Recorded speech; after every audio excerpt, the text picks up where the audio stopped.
Hey guys, welcome to this next video about electrolytes and the dissolving process. So let's start with the definition. Electrolytes, which you've probably heard of before, they are defined as compounds which, when dissolved in water, conduct electricity. Now, you've probably heard of electrolytes in terms of like sports drinks, which will replace or replenish electrolytes that your body's lost. It might surprise you to know that different systems in your body do need to be able to conduct electricity. And that's why these electrolytes in your bloodstream are so important.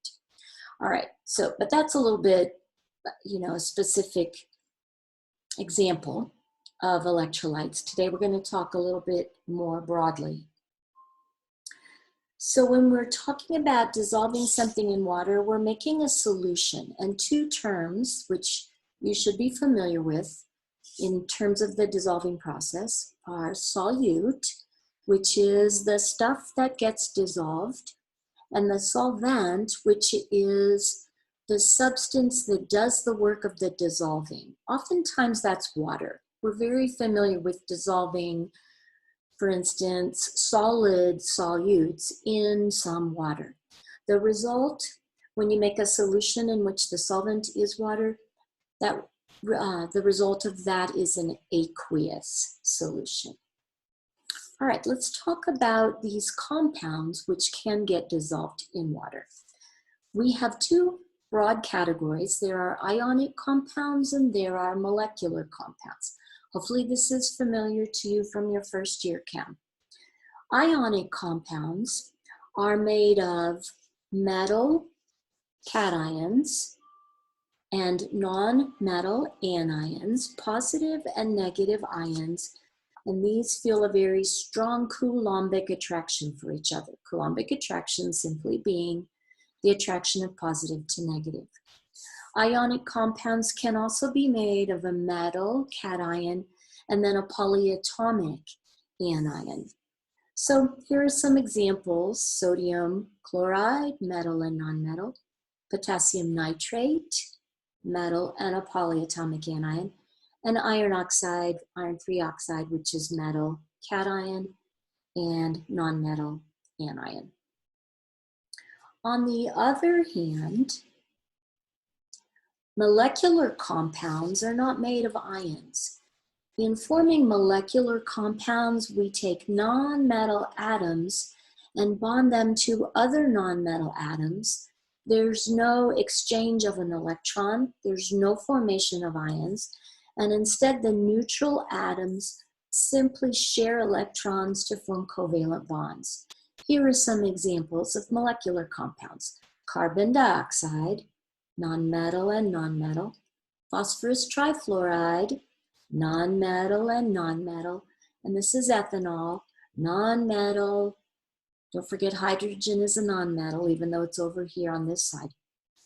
Non-metal, non-metal, and oxygen, another non-metal. Okay, so these compounds are covalently bonded to make neutral molecules. These compounds exchange electrons to result in positive cations and negative anions, coulombically attracted to each other. Alrighty, so let's talk now about the dissolving process for ionic compounds. Okay, so let's consider the ionic compound sodium chloride, good old table salt.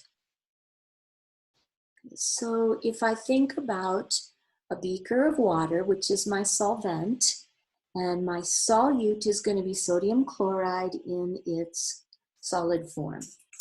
This dissolving process involves an interaction between some water molecules and then the ions that are on the surface of the crystal. This ionic crystal is held together very tightly. The only kinetic energy is just a little bit of vibrating of those ions, but along comes water, and the water molecules might surround this chloride anion, and then because the water molecules have a good deal of kinetic energy, they eventually wrestle it away from the crystal. And here comes some more water molecules, and they are going to orient around the cation, sodium, and wrestle it away from the crystal. Now, you might see that these water molecules are sort of forming a buffer between the cation and anion so that they can't feel that Coulombic attraction for each other, and they stay separated. Now, just for clarity's sake, I'm going to pull the water molecules out of there. But what happens with enough stirring and agitation, enough water molecules surround all the cations and anions, and they successfully separate them all. That process is called dissociation. So we had an ionic compound made of cations and anions, but in the solid state, they were held firmly to each other. Once the water is allowed to come in and start yanking them apart or dissociating into separated cations and anions, it looks like the solute has disappeared. It hasn't, of course. It's just now in such tiny pieces as individual ions that you can't see them. The resulting aqueous solution is transparent. It looks see-through. You can't see these guys. And because these cations and anions are now uniformly distributed, we refer to this as a homogeneous mixture, an aqueous solution. And if you were to put an electric current through this, the mobility of these charged particles would carry the electric current. That means that that ionic compound is an electrolyte. Now, let's compare that scenario to what happens if you put a molecular compound in water. So here I have another beaker of water, and this compound, phosphorus trifluoride, is made of nonmetal atoms sharing electrons in a neutral way to make neutral molecules. If this compound were in its solid state, then these neutral molecules would be clinging to each other with very little motion going on, just a little bit of vibrating motion. But there would be some attractions between them that held them fixed in place. Now, you put that in water, and once again, the water is going to act to dissolve those particles. So the dissolving process for a molecular compound is similar in that the water molecules pull the neutral molecules away from each other and uniformly distribute them in the beaker. But during that process, no ions were separated. The neutral molecules don't have ions, and none are produced. If you were to put an electric current through this solution, the electricity could not be conducted. So a solution made from a molecular compound does not conduct electricity, and these molecular compounds are non-electrolytes. Now, the last thing I want to mention, let's organize again here, are my examples of ionic, my examples of molecular. So there's a subset of molecular compounds known as acids. Acids are unique because they contain a ionizable hydrogen. Let's take a look at an example of an acid. Acids are always going to contain hydrogen, and the hydrogen is going to have the potential to break off. So let's look at hydrochloric acid, which you probably are familiar with. HCl is its formula. It is a neutral molecule made of the non-metal chlorine and the non-metal hydrogen, neutral molecule. But in the presence of water, hydrochloric acid molecules do something unique. This hydrogen, which is essentially one proton and one electron, think about how simple a hydrogen atom is. Well, in the presence of water, the proton of the hydrogen atom can break off and cling to a water molecule. If you add a proton to a neutral water molecule, all of a sudden you've made a cation. And the electron from that hydrogen atom stayed behind. That extra electron on the chlorine atom has turned it into a chloride anion. So do you see how this neutral molecule, HCl, in the presence of water, split off the proton to make a cation and left the electron behind to make an anion? Hydrochloric acid does that very well in aqueous solution, and so do these other 6. There's a total of 7 strong acids, and you recognize them by simply memorizing these 7 formulas. But the thing that makes them strong acids is that in water, every one of those molecules, every single one, 100% of them, will ionize.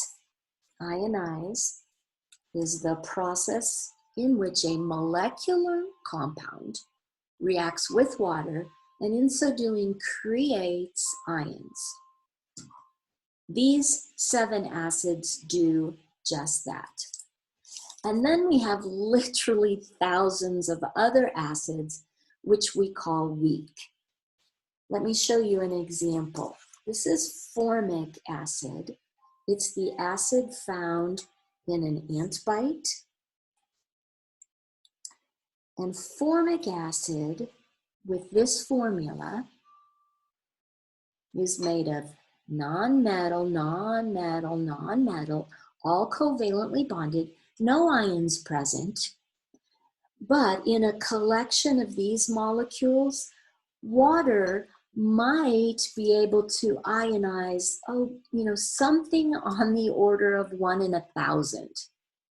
So certainly not all of these, but a very, very few of them within the beaker, within the collection, will donate the proton part of a hydrogen atom to the water, creating a cation and leaving an anion behind.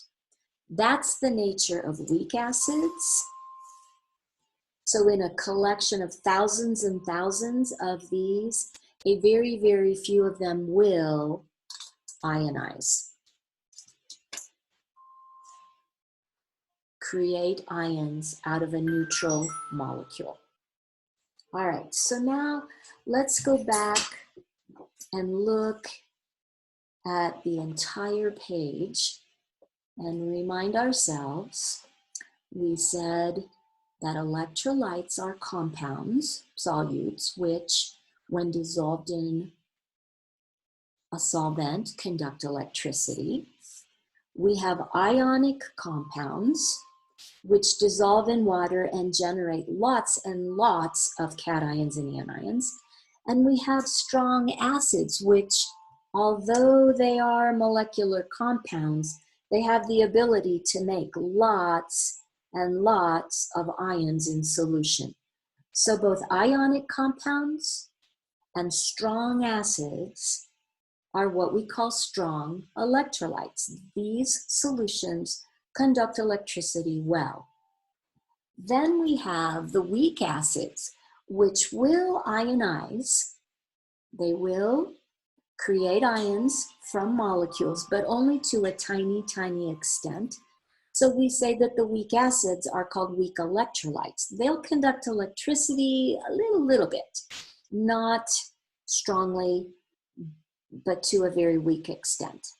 And then lastly, we have our molecular compounds made of non-metal, non-metal, and these molecular compounds, not the acid group, but all others, are what we call non-electrolytes because the dissolving process for molecular compounds doesn't yield any ions. Dissolve these guys in water, no ions, therefore non-electrolyte. Dissolve these guys in water, lots of ions created. These are strong electrolytes. Dissolve weak acids in water, we make a very, very few ions. These are the weak electrolytes. Okay, guys, I hope that gave you some clarity about electrolytes, how we recognize them, what they do, and about the dissolving process in general. Thanks.